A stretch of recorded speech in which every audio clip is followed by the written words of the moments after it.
I'm Alex and I'm back with another video on high conflict child custody. This video is going to be on child support. I'm going to break it down into 3 or 4 parts. Mainly it's going to be the general principles of child support, how deviations work, how imputation of income works, and how modification works.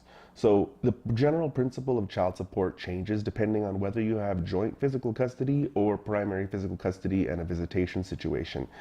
When a parent has primary physical custody, it's pretty simple. The parent who has visitation is basically paying support for the children to the parent who has primary physical custody. It's based on a percentage of their income. The percentages could change or vary between states. I actually haven't looked into this. I do know that in Nevada, it's 18% for one child, 25% for 2 children, and it goes up from there up to a certain cap. It's important to know that there is a statutory maximum. In other words, there's a maximum that you can pay. It's like a set dollar amount, and I think it changes every year depending on various economic factors. And there's also a statutory minimum. So if you're just not working and you're not generating any income at all, I believe the minimum right now is just $100 a month. And that could change too, but I don't believe it changes every year. I believe it changes when the legislature changes it. So that's for primary physical custody situations. When you have joint physical custody, the purpose of child support is instead to establish a financial equilibrium between the households. So a lot of people think when you have joint physical custody, there's no child support because you both have the kids roughly an equal amount of time, but that's not true. Because if one household makes 3 times as much as the other household, the court isn't the court and the legislature and the principles behind child support, they don't favor the children going from one household to where they have a whole lot less than they would have at the other household. The child support is still a lot less than it would have been if the poorer parent had primary physical custody than the richer parent. They'd be paying a whole lot more. But the formula doesn't necessarily cause it to equal out so that neither person pays. Instead, the person who would have paid a certain amount, say $600 a month, might find themselves paying $400 a month. What happens in Nevada and probably happens in other states, I know that this isn't exact in all 50 states, so you have to look into it, is that they take the income of both parents and they attach the percentage amount for the children that are being shared between them, and then they come up with those numbers and they subtract the smaller number from the big number, and that ends up being the child support that the wealthier parent pays to the other. So as I mentioned, you have to look into this because in some states there's more factors than just that simple formula. They may look into the exact percentage of time and apply a little bit more into that formula, but that's the general idea of how it works. Is it's going to take both incomes and offset them against each other. Sometimes you can still have quite an issue if one parent is just not working at all and they're being applied the statutory minimum. It might almost feel like a primary physical custody situation because you're pretty much paying almost what you would have been paying anyway. And I'm going to get into how to challenge this with imputation of income. But for now, I'm going to move on to the second idea, or the second topic, which was deviations. Child support deviations, it's important that you don't let these get out of control. In my opinion, the only deviation that should be applied, and this is the statutory deviation in Nevada, there's no way around it, is for medical, dental, and vision premiums that are paid towards the children. So if you are paying child support or not paying child support, you're just in a joint physical custody situation and you're not paying because the other person is wealthy, even in this case, if you are providing the benefits for the children, the medical, dental, and vision, half of those premiums that you pay towards should be applied as a deviation in your favor. Like I said, so if you are the wealthier parent, then it should deviate your child support downwards. And if you are the less wealthy parent, because this does happen where you're the less wealthy parent, but you have a better job and you apply the benefits, then you should get a deviation upwards. And the reason for that is clear. You're paying for the benefits of the children, and both parents are benefiting from those benefits because the other parent is not having to pay for them out of their paycheck. Other deviations, I'm very hesitant. I don't like to see them granted. I hear a lot of people complaining about having to pay deviations for daycare and other unusual things like recreation and stuff. And I think, in my opinion, that the child support should cover this. You shouldn't be getting deviations for everything under the sun. I mean, the purpose of child support is to help pay for the children. So I think a lot of people agree to these deviations in open court just to be nice, especially if you don't have a lawyer and the other parent does.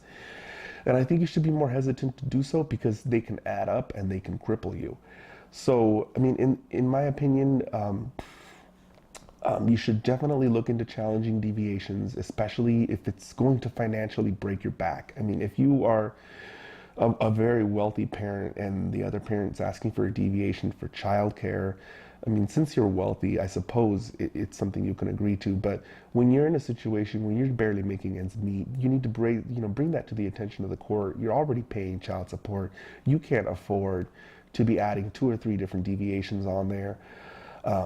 So, just keep that in mind. The Supreme Court in Nevada, from what I've seen, does reverse decisions on child support much more frequently than on child custody. And I think that comes down to child custody being a best interest of the child issue, which can pretty much cover such a wide spectrum that such a wide spectrum of facts, let me be clear, because facts are different from law when it comes to appeals. And when you're trying to appeal a fact heavy issue, it's a lot harder because the district judge is entitled to deference on the facts that they find.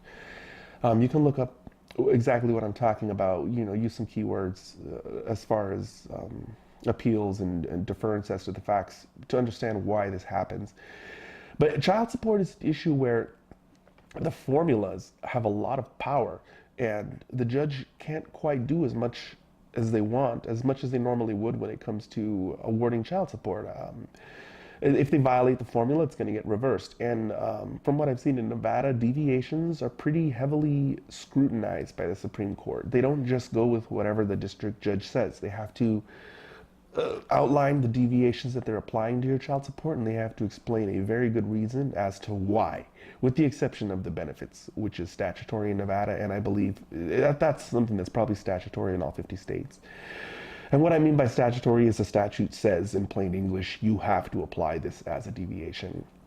So the third topic I was going to go into is imputation of income. For the most part, child support is a formulaic issue. And what I mean by that is there's a formula, it's applied, and it's done. But sometimes you have really weird situations where the formula isn't going to work. Because take, for example, a parent who has a new husband and the husband works and that parent is a stay-at-home mom with the new kids. You can't really apply the ordinary formula because that parent would not ordinarily be able to just not work. The only reason he or she is able to do so is because their new husband or wife is enabling them by taking care of them and paying for all the expenses and such. And that's just one example. There could be an example where you have your ex decides to move back in with their parents and just not work, and their parents support them. So in these cases, it can be really frustrating because the formula isn't going to work because the parent isn't working, but it's only because they choose not to. It's not that they're unable to work. They just don't want to. So you have to look, this is where things get complicated, and you're going to have to do research and figure out how to impute their income. In Nevada, it's a case called Mini-R v. Mini-R, but this could change. And in other states, you're going to have to find your own. But in Nevada, the general idea is that if you can establish that the other parent is not working with the purpose of avoiding child support, then you can have the court impute their income. So instead of computing it, basically taking, their actual checks and coming up with the amount, they would guess what that parent would be making based on, their previous skills or what they used to make previously, or, they might use the minimum wage, they might use 40 hours a week. You could go into any kind of analysis on this, and you're going to have to really look at your case law, because I've actually recently found out that some states really don't impute income the way Nevada does. Because as I mentioned, in Nevada, you have to establish, number one, they're not working, and number two, they're trying to frustrate child support. But from what my understanding is, in California, you don't have to prove that they're trying to frustrate child support. You just have to prove that they're capable of working and they decided not to. So this is something that could be widely variant among the 50 states, and you have to look into it. But it is something to look into, because I don't think it's fair for somebody to basically dodge the child support mechanism by playing games like that, going to move back in with their parents and just not working anymore. Or sometimes they work under the table and you just can't get proof on that. If you can't get proof on how they're generating money, then a fallback could be imputation of income. So the last thing I was going to talk about was modification. Modification of child support is something that I think more people need to know about, because a lot of people are so scared of going back to court, especially based on maybe they had a bad experience, maybe the judge yelled at them, maybe they tried to modify custody and it didn't work. Modifying child support is a completely different issue from modifying custody, and it is much easier to do. I've filed 3 different motions to modify custody, and each time it was granted. Each time child support got modified. And this is because it's based on your income. And a lot of people, especially if you're poor, like I was when I was going to college, your income can change drastically. You could go from a commission job to a non-commissioned job so easily. And you cannot let your child support order stand when you are not making the same money you were before. And so many people just are scared of the court system, and they have no idea how easy it is to get this addressed. And the sad thing is, if you don't get it addressed, at least in Nevada, you cannot get a retroactive modification. And this is something that the Supreme Court has said in black and white. You could not go back and change your child support retroactive to 5 or 10 years ago, even if you were making $1 million then and now you're making 10,000. So you've got to take this issue by the horns. If you were working and you were making a great deal of money and now you're not, you have to go back and get that fixed, because it's going to break your back financially. And a lot of people feel pressure to work overtime or just, I don't know, find another job and stress out, when really sometimes you just can't. Sometimes you just can't get the same type of job you had before. And you shouldn't feel embarrassed to go back and ask for a reduction, because your obligation is to pay a percentage of your income, not all of your income. And if you're paying 18% when you're making 100 grand and you're now paying 70% because you're only making 30 grand, that's not how it's supposed to work. So don't feel ashamed. Don't be scared. You have to. A lot of the suicides I've heard about of fathers committing suicide was directly related to this issue, because they went from paying 18% of their income to 90, just because they didn't know how to go back and change it. And they just thought that that's how it was, and they were supposed to make the same amount of money no matter what. That's not true.